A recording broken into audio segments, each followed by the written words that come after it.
Hi, I'm Allison Drake, and I'm from Full Circle Grief Center. And tonight we're going to talk about grieving during difficult times and really focus on what many of us are experiencing right now during the COVID pandemic.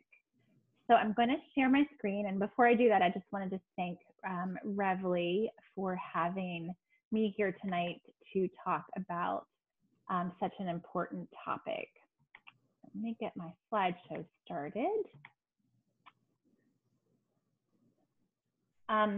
So as we're starting, I would love to just share a quote with you. It says, "Healing from grief is not the process of forgetting.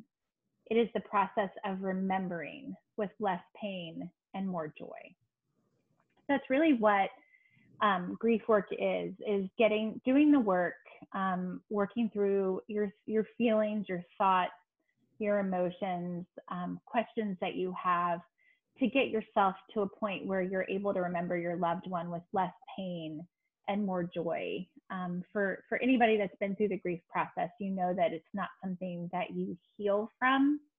It's not like you heal from, an injury you have or a physical illness. It's very different than that. So when we talk about healing from grief, it's just being able to honor and remember your loved one, and feel more joy in talking about their life and talking about your memories that you have with them, instead of obviously moving on and healing in ways that we often think of when we think of our physical healing.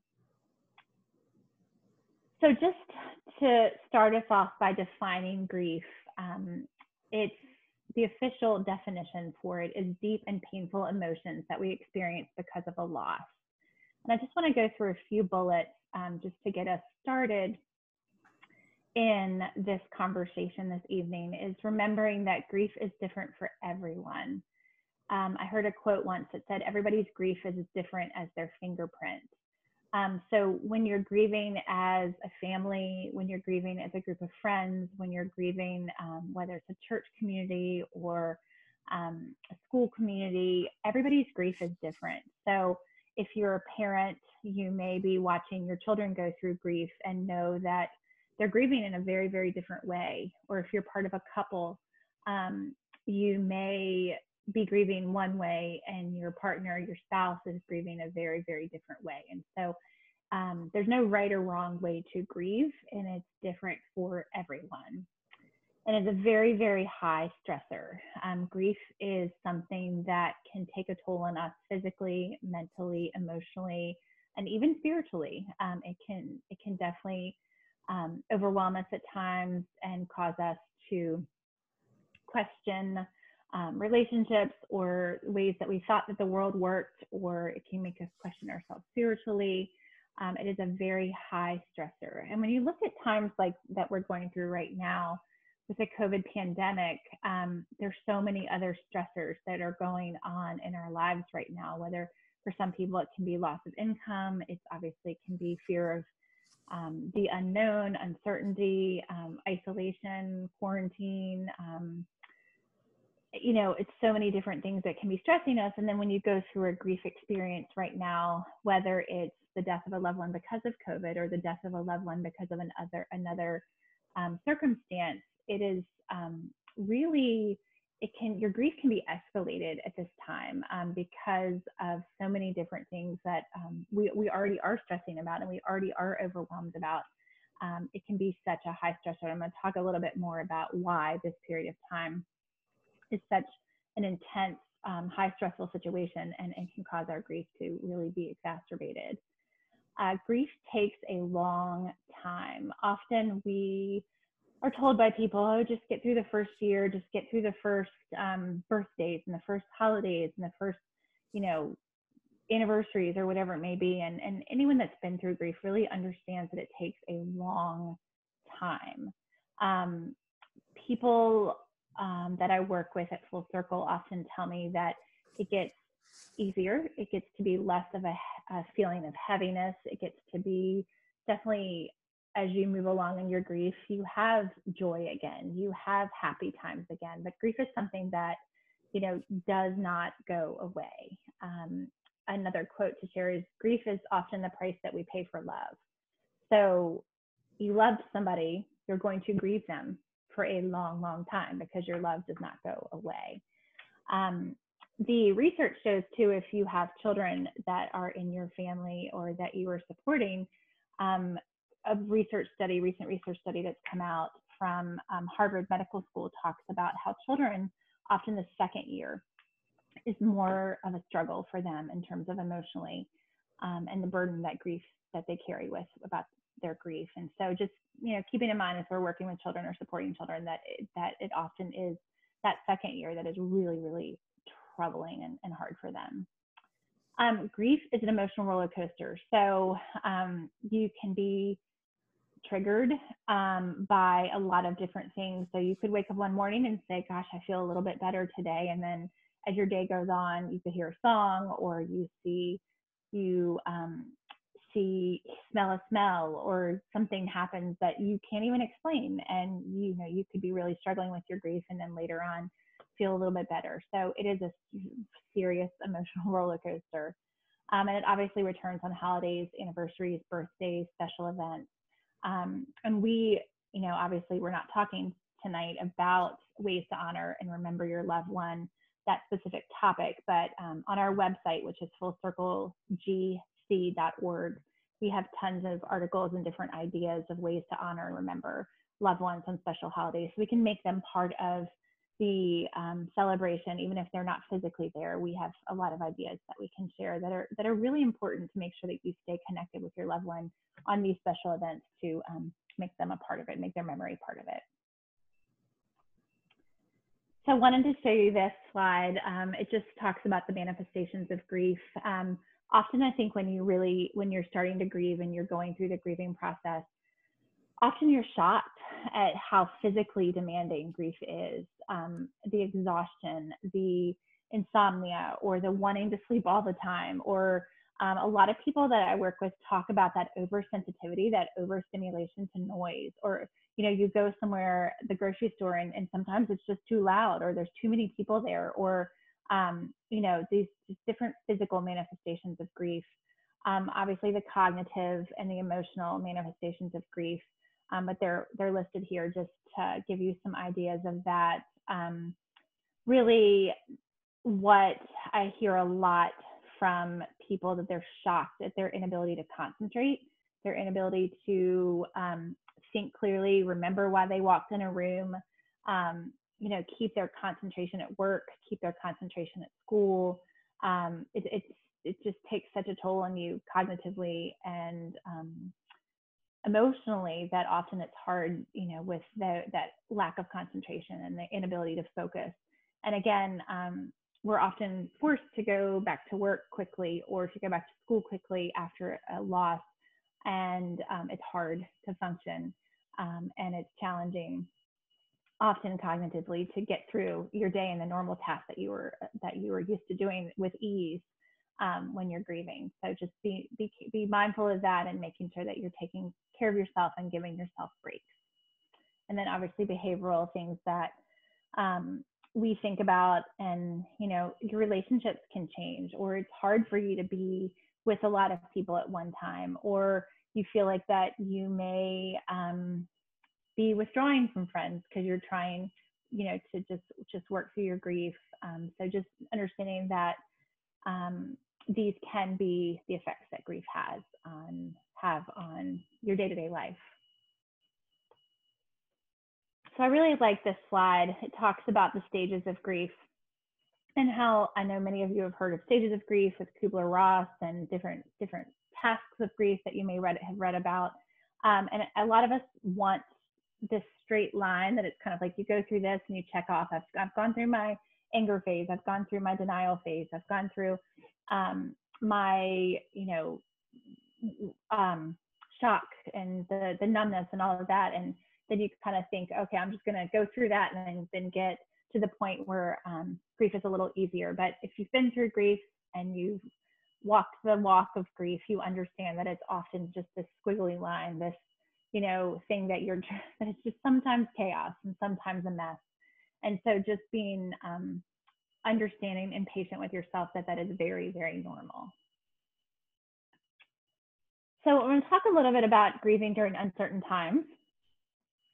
such as the COVID-19 pandemic that we're going through right now. And as I started talking in the beginning, it is such a time of uncertainty, and there's so many different types of loss and grief experiences that are outside of grieving the death of a loved one, whether it's loss of social interaction with people, whether it's loss of job, whether it's loss of financial security at this time, loss of normalcy, loss of going through your normal routine.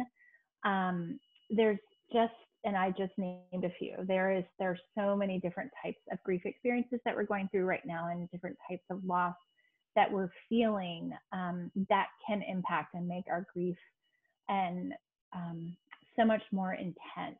And when, you know, unfortunately we're in a stage right now that, or in a state in our country that there are a lot of people that are feeling the impact of isolation, and, you know, not being able to do the normal things that we do, being isolated from friends, trying to keep yourself healthy and keep the people that you care for healthy as well.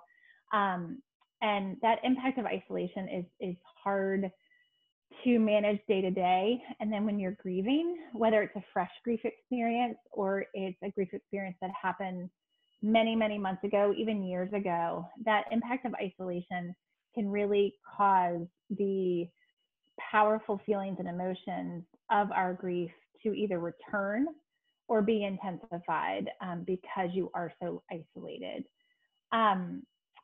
And obviously, because of a lot of the regulations and things that are going on in hospitals and care facilities, unfortunately, many people are dying alone right now.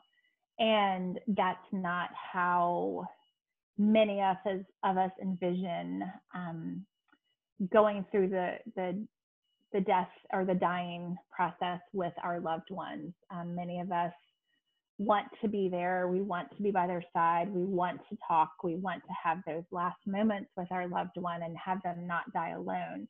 And unfortunately, because of some of the regulations that are going on in hospitals, people are having to rely on phone calls, rely on FaceTime, rely on different things like that. And, you know, knowing that your loved one may be with a nurse or maybe with a doctor when they're dying instead of you being there. And so that obviously is a difficult experience for many of us to think about and to experience. And it complicates our grief because we weren't able to do the things that we wanted to do to say goodbye or be there with our loved ones. And then our lack of funerals and rituals. I know that there are a lot of our funeral homes here in town are allowing some in-person funerals right now. They're streaming funerals through Zoom or through some other virtual way. But there are regulations, there are limitations. There are limitations for visitations. You know, sometimes there's staggering visitations, so different people can come at different times. And it's taking away our ritual. It's taking away our ability to mourn collectively. We are not meant to mourn or grieve alone. We need our grief witnessed, and we need to have that support. And unfortunately, in the times that we're in right now, many times people aren't getting that support, or they're saying, I'm going to wait so my loved one died, and I'm going to wait to have a service once all this pandemic and all these regulations are not here. And I think that really takes away that rituals, that support that we need, the ability to say goodbye.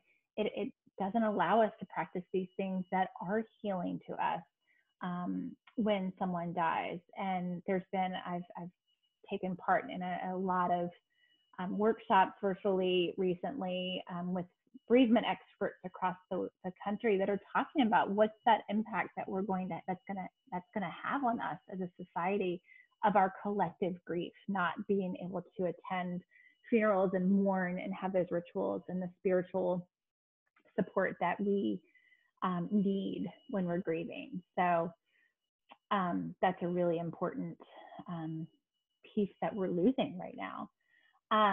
As far as COVID, obviously there's a ton of media exposure, and you know, I used the word collective grief a few minutes ago, and I think that that's another thing that the media is doing to us, is that if you watch the news nightly or daily, you are hearing stories of grief and loss because of COVID. You're seeing the grief that families are feeling because their loved one has died of COVID, but you also are seeing the grief that these medical professionals are experiencing. You're seeing the grief that these first responders are experiencing.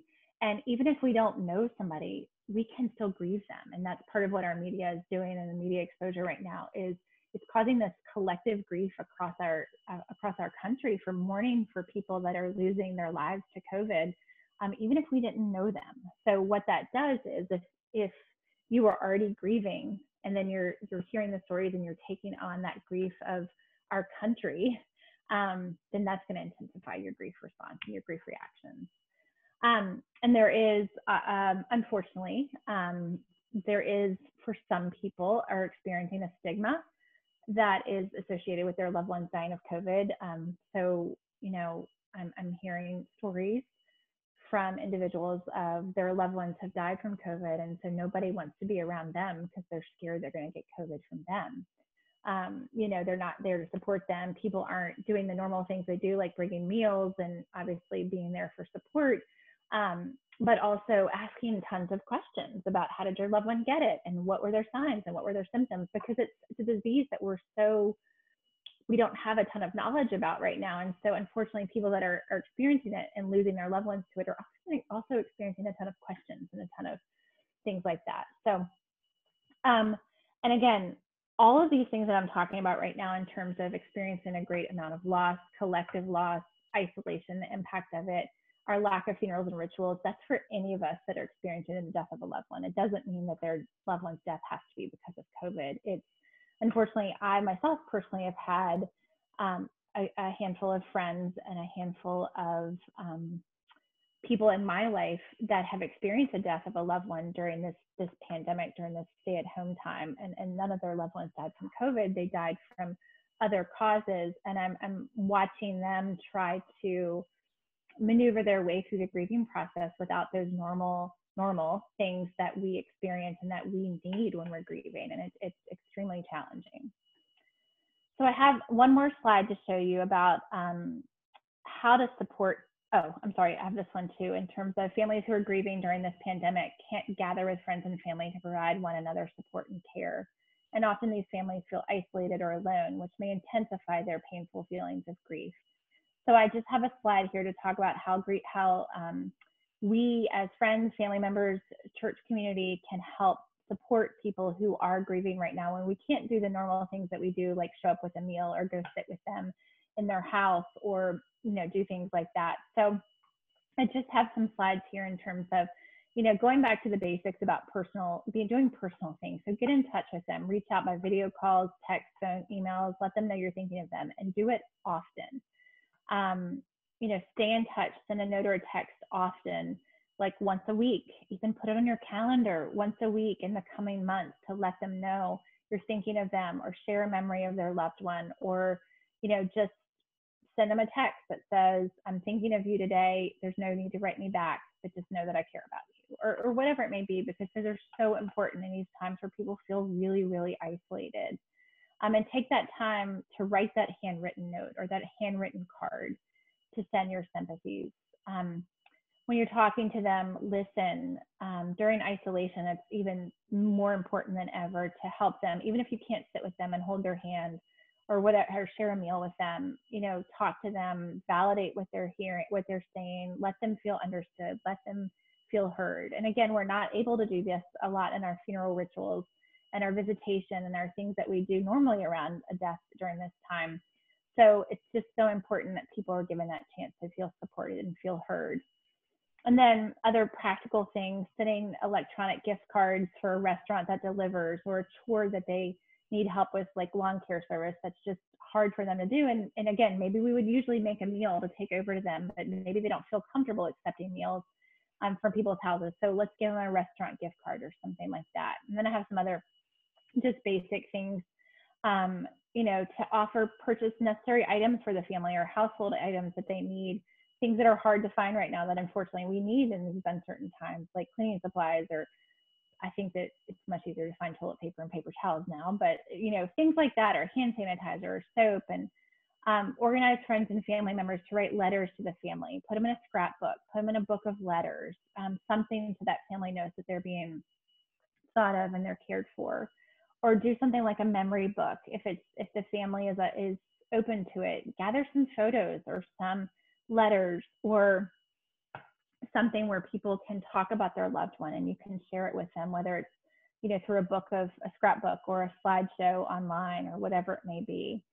And then I actually added this one recently because I've had 2 friends in the last week or 2 reach out to me and say that they've had someone in their life that's experienced a death, and they wanted to know what they could do for them practically, what they could send them, what they could give them at this time.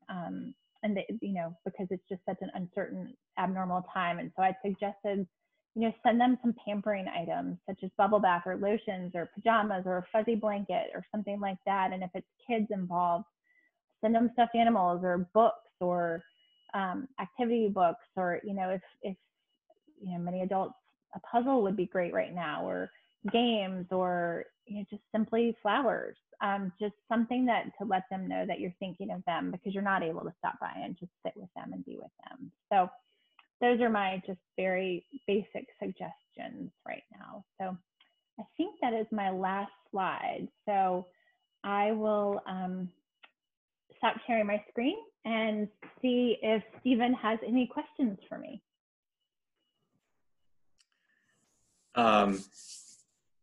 One thing I wondered if you could define is, you've mentioned this before in some of our conversations about complicated grief.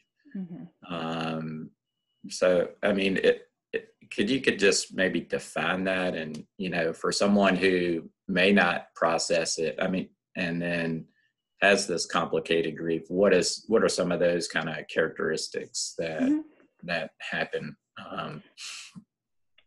Sure. So complicated grief is a technical bereavement term that talks really about the point of time when you're in your grief that you maybe need some additional support to work through that grief. So again, what it really is talking about is grief is painful, grief is long, grief is emotional.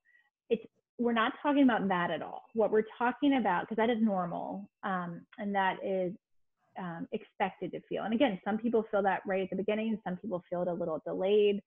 But complicated grief is when you're really, I call it stuck in your grieving, when your grief is so intense for such a long period of time that you cannot perform your normal daily functions.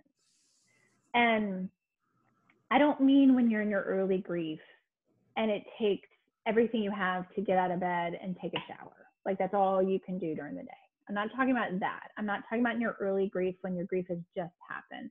I'm talking about as your grief has progressed for months along the way. And I think it's so different for everybody, that period of time. And there's so many factors that go along with it. Like if you were expecting the death, what your relationship was with this person, were you their caregiver? Was it a traumatic death? There's so many things that go along with this time period, but it's when you yourself really are feeling like that you're so stuck in your grief that you cannot do what you normally do, what is normally expected of you, then that's the point where it may be helpful to reach out to someone at church, one of your ministers, pastors at church, whether it's your family doctor, whether it's a counselor, somebody at Full Circle, to reach out and say, this is how I'm feeling, and I think that I may be at a point where I might need some additional support. So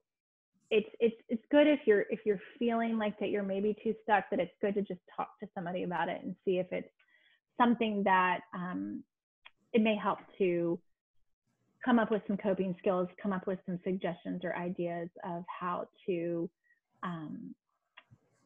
move forward. We don't say move on, because again, grief just is something that's going to be integrated into your life after you've lost someone special to you, but we're talking about moving forward. How can we ease that pain of your grief a little bit to help you perform your daily functions?